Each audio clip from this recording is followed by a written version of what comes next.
Students of +1 class, today I am holding your quiz. आपका quiz शुरू होने जा रहा है, तो हर बच्चे से मैं एक एक क्वेश्चन पूछूंगी, तो आप उसका स्कोर आज खुद ही लिखना है आपने। अगर आपका क्वेश्चन सही होता है तो आप अपने आप को 5 मार्क्स दें और अपने मार्क्स काउंट कर लें। अगर पहले बच्चे का क्वेश्चन गलत होता है तो दूसरा बच्चा आंसर दे सकता है, उसको 50% मार्क्स मिलेंगे। तो फर्स्ट क्वेश्चन मैं पूछ रही हूँ। First question goes to Dimple from +1 class. Stand up बेटा। What is the size of a typical eukaryotic cell? 10 to 20 micrometer. Hello students of +1 class. Today our session is quiz. Topic is cell as the unit of life.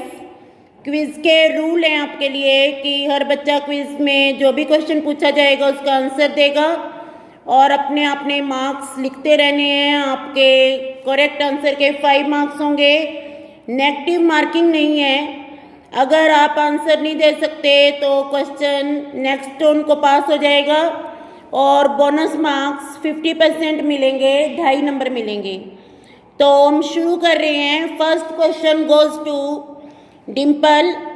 A typical eukaryotic cell. Eukaryotic cell आप सबको पता है, eukaryotic cell होती है जिसमें true nuclear envelope होता है।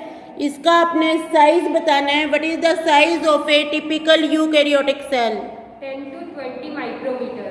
10 to 20 micrometer is the right answer. Very good.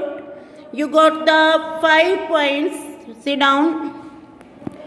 Next question goes to साक्षी।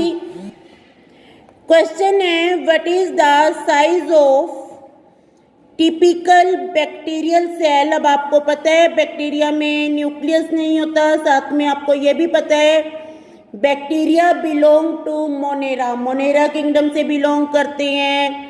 फिर यूनिसेलुलर होते हैं, ये कुछ करैक्टर हैं। और डायग्राम में अगर आप देखेंगे तो डायग्राम में बैक्टीरिया में फ्लैजला दिखाए हुए हैं। फ्लैजला बैक्टीरिया की मूवमेंट में हेल्प करते हैं। तो साक्षी अब आप बताएं what is the size of typical bacterial cell?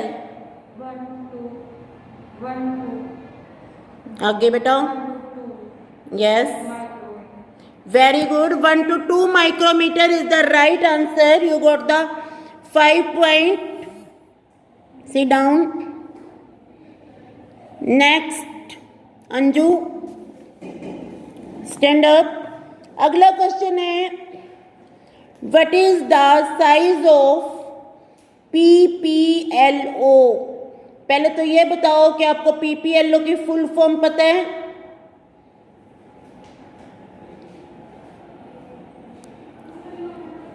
ये क्वेश्चन कोई भी बता सकता है। हाँ जी बोलो, पीछे नहीं जा रहा। Pleuropneumonia like organism is the right answer. इस पे वेरी गुड मिलेगा, नंबर नहीं मिलेंगे। हाँ जी बेटा, अब आप साइज से डाउन। अब आप साइज बताओ इसका PPLO का। Very good, right answer 0.1 micrometre and you got the 5 marks. Sit down. Next question goes to Rinku. बात कर रहे हैं वायरस की। वायरस आजकल काफ़ी चर्चा में है, कोरोना वायरस। कोरोना वायरस को तो आप सब जानते ही हैं। आप देख रहे हैं कि आपके फेस के ऊपर मास्क लगवा दिया है, आपको साफ सुथरा रहना सिखा दिया है कि अपने हाथ को बार बार वॉश करो, साफ रहो, इधर उधर का मत खाओ। तो इसी कैटेगरी में मैं वायरस का साइज पूछ रही हूँ आपसे। Rinku, what is the size of virus? 0.02 to 0.2 micrometer. Very good, 0.022 to 0.2 micrometer. This is the right answer. Very good, you got the 5 points. Sit down. Nishu, next question goes to Nisha. ये question हम बात करते हैं cell envelope bacteria का। आपने बताना है जो बैक्टीरिया का सेल एनवेलप है इसमें कितनी लेयर होती हैं।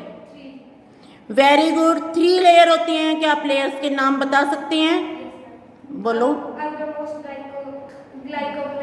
ग्लाइकोकेलिक्स, वेरी गुड,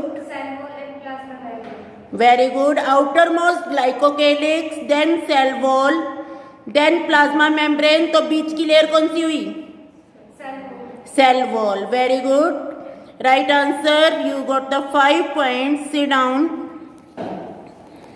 नेक्स्ट, निर्जरा, आपका क्वेश्चन है कि if glycocalyx is present as the loose sheet, जब लूज शीट की फॉर्म में प्रेजेंट होती है तो हम इसे क्या नाम देते हैं? Very good, we call it slime layer. This is the right answer. You got the 5 point. Very good, sit down.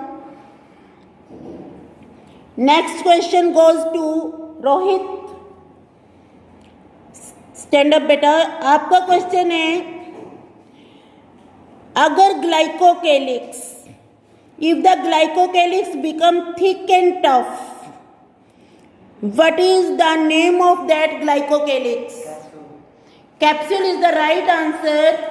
आज तो सभी को फुल मार्क्स मिल रहे हैं, आपको 5 नंबर मिलते हैं। Sit down. Next,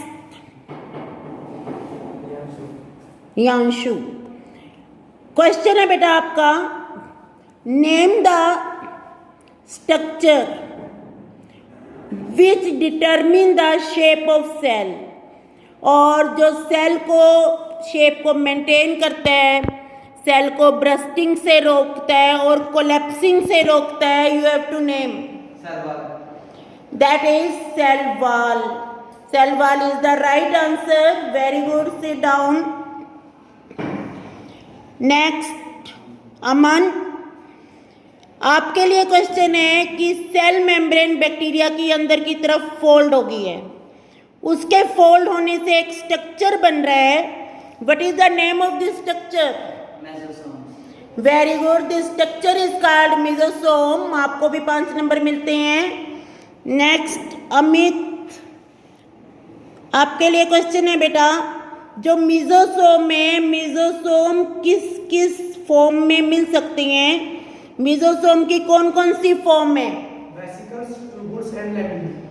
very good, vesicles, tubule and lamellae. It is the right answer. First round में सभी के मार्क्स फुल रहे, सभी के 5 मार्क्स रहे और एक बच्चे ने एक एक्स्ट्रा क्वेश्चन बताया, Nirjara. Very good.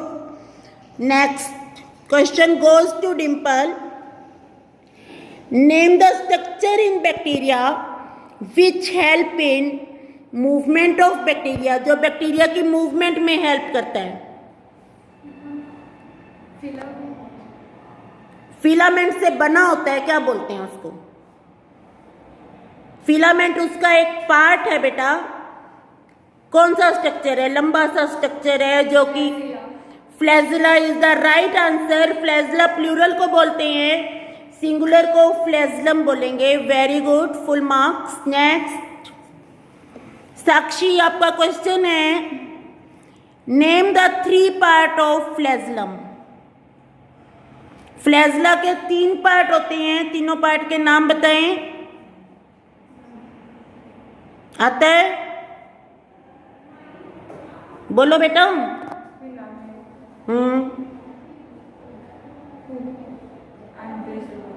Filament, hook and basal body. क्या ये बता सकते हो आप साइटोप्लाज्म में कौन सा पार्ट होगा?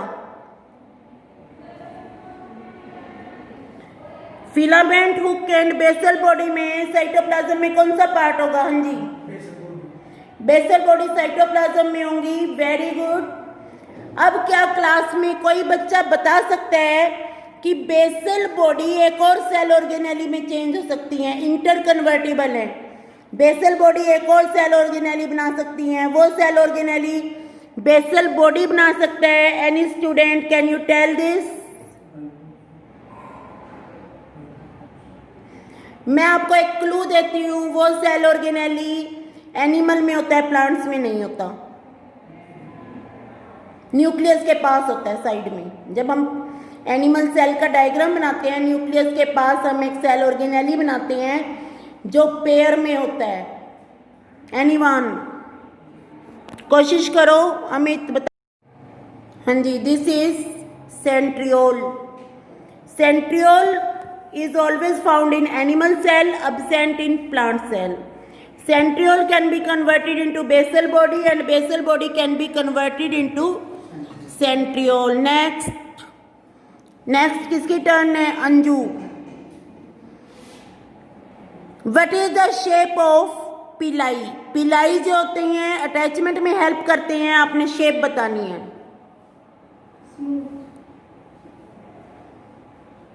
राउंड है, ट्यूब शेप है या किसी और शेप में है? No, these are tubular structure. तो इस क्वेश्चन के मार्क्स बेटा आपके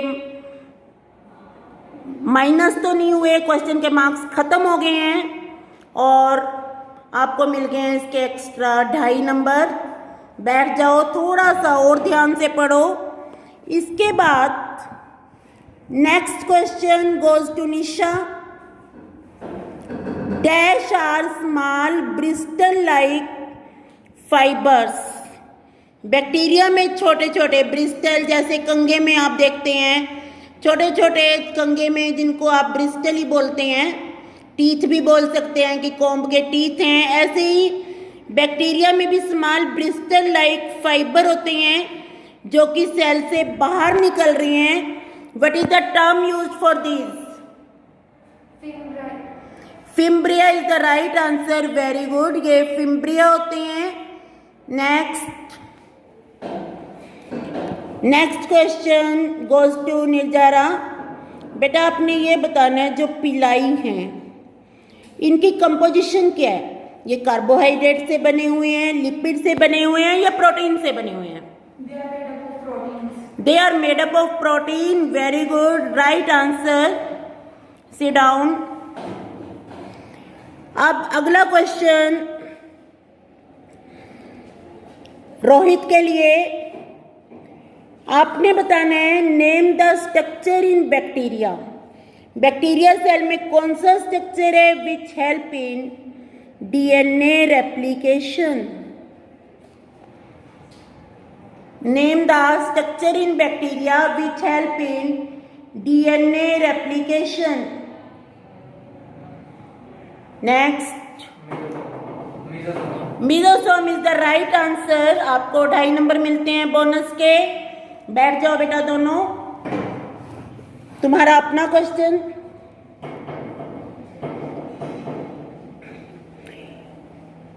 In the bacteria mitochondria are absent but respiration take place in bacteria।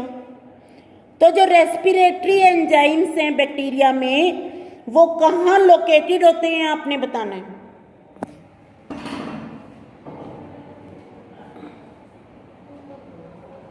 हाँ जी बोलो में। Respiratory enzymes are present in the inner side of boundaries of plasma membrane. Very good. Respiratory enzymes are present on the plasma membrane toward the cytoplasm. cytoplasm की तरफ है, plasma membrane में है। Very good. Sit down, बैठ जाओ अब भी। अब हम बात करते हैं साइनोबैक्टीरिया की। कुछ प्रोकैरियोट हैं लाइक साइनोबैक्टीरिया। साइनोबैक्टीरिया को ब्लू ग्रीन एल्गी भी बोलते हैं। अगर आप किसी वाटर बॉडी को देखते हैं और आपको लगता है कि इसका कलर पर्पल सा है तो वहाँ साइनोबैक्टीरिया बहुत ज़्यादा मिलेंगे। आपने 10th में ये भी पढ़ा होगा कि अगर किसी वाटर बॉडी में फर्टिलाइज़र चले जाते हैं बहुत ज़्यादा अमाउंट में, साइनोबैक्टीरिया एकदम से बहुत ज़्यादा अमाउंट में ग्रो कर जाते हैं। तो क्वेश्चन आपका साइनोबैक्टीरिया पे है। आपका क्वेश्चन है कि जो साइनोबैक्टीरिया हैं उनमें कुछ मेम्ब्रेनस एक्सटेंशन होती हैं इनटू साइटोप्लाज्म और उनमें कुछ पिगमेंट होते हैं। मेम्ब्रेनस एक्सटेंशन है साइटोप्लाज्म में, उनमें कुछ पिगमेंट हैं आपने उन मेम्ब्रेनस एक्सटेंशन का नाम बताना है।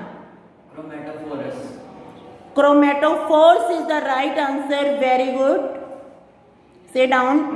बेटा क्विज में एक ये होता है, आपके अंदर एक भावना आनी चाहिए कि मैंने आंसर देना है। आपके अंदर एक भावना आनी चाहिए कि मुझे बोलना आना है। आप बोल सकते हो, यहाँ आपको एक प्लेटफॉर्म मिल रहा है बोलने के लिए।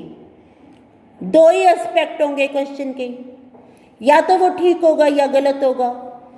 ठीक होगा तो आपको मार्क्स मिल जाएंगे, गलत होगा तो आपको सोल्यूशन मिल जाएगा। जैसे ही आपने बोला और आपका आंसर गलत है, नेक्स्ट सेकंड तो वो ठीक हो जाएगा, तो आपको उसका आंसर आने लगेगा। इसलिए अगर हम बात करते हैं कि आपने नीट का पेपर देना है, तो नीट से पहले पूछे जाने वाला हर क्वेश्चन उस पेपर का एक हिस्सा है। क्योंकि आप नीट के पेपर में बैठ के याद करेंगे कि इस क्वेश्चन का आंसर तो मुझे आता था, मैंने क्लास में आंसर दिया हुआ है और वही क्वेश्चन यहाँ आ गया। और अगर आपने गलत आंसर दिया होगा तो भी आपको याद रहेगा कि मैंने गलत आंसर दिया था, करेक्ट आंसर ये है। दोनों ही केस में आपको नीट में नंबर मिल जाएंगे। क्योंकि तैयारी दो टाइप की होती है, एक तो हम पढ़ते रहते हैं, प्रैक्टिस नहीं करते। हम सारी प्रैक्टिस पेपर में जाके कर रहे हैं तो हमारी मैक्सिमम मिस्टेक पेपर में निकलती हैं।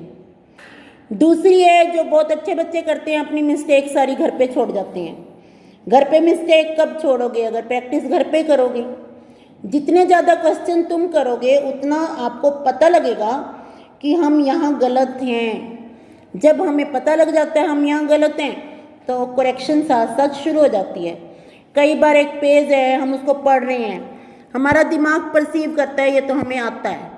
दूसरी बार पढ़ा तो भी हमें सही लग रहा है कि हमें आता है, तीसरी बार पढ़ा तो भी सही लग रहा है, पर उसमें से क्या नहीं आता वो कब पता लगता है? जब उसके क्वेश्चन पूछते हैं। अब तुम्हें यहाँ तक का रास्ता पता है, सभी अपने अपने घर से आ रहे हो। अब तुम्हें पता है कि हमें तो रास्ता सारा पता है घर से स्कूल तक का। मैं रास्ते में अगर आपसे ये पूछती हूँ कि इतने मीटर पे कौन सा प्लांट लगा हुआ है, क्या आप बता पाएंगे? नहीं, क्योंकि आपने केवल उतने पे ही नज़र रखी जितना आपको आना है। आसपास तो आपने देखा ही नहीं, और वैसे भी देखना भी नहीं चाहिए क्योंकि आप किसी ना किसी व्हीकल पे आ रहे हैं। तो यही है कि जब आप पढ़ते हैं कोई भी चीज़, उसको क्वेश्चन फॉर्म में ज़रूर करें जिससे आपका क्लियर हो जाए। अब हम बात करेंगे, अगला टॉपिक है हमारा राइबोसोम। सबसे पहले तो आप ये बताएं कितने बच्चों को पता है, क्विज हमारा ख़त्म हो गया, मैं जनरल क्वेश्चन पूछ रही हूँ आप सबको ऑडियंस मान के, कि what is the main function of ribosome. Ribosome का मेन फंक्शन क्या है? हाँ जी बोलो बेटा। In prokaryotic cells, ribosome performs a number of functions like respiration. Ribosome not mesosome, mesosome नहीं पूछा मैंने। Ribosomes, it acts like mitochondria in prokaryotes. बेटा आप कंफ्यूज कर रहे हैं मीजोसोम से। क्या बोलते आते हैं राइबोसोम को हम? These are the protein factories. Ribosome तो प्रोटीन फैक्ट्रीज है हमेशा से। राइबोसोम प्रोटीन बनाने में हेल्प करेंगे, वो आप मीजोसोम से कंफ्यूज कर रहे हैं। बैठे हैं, एक बार देखें अपना टॉपिक, कंफ्यूज कर दिया आपने। अब अगला क्वेश्चन मैं पूछती हूँ, ढंग से उत्तर दें। What is the size of ribosome? Anyone? Very good, हाँ जी बेटा बोलो। 15 to 20 nanometer is the right answer. Very good. Sit down. तो अब मुझे ये बताएं आप, एक हम लेते हैं प्रोकैरियोट की सेल और एक लेते हैं यूकैरियोट की सेल। What is the difference in ribosome in prokaryote and eukaryote? Prokaryote में कौन सा राइबोसोम मिलेगा, यूकैरियोट में कौन सा मिलेगा?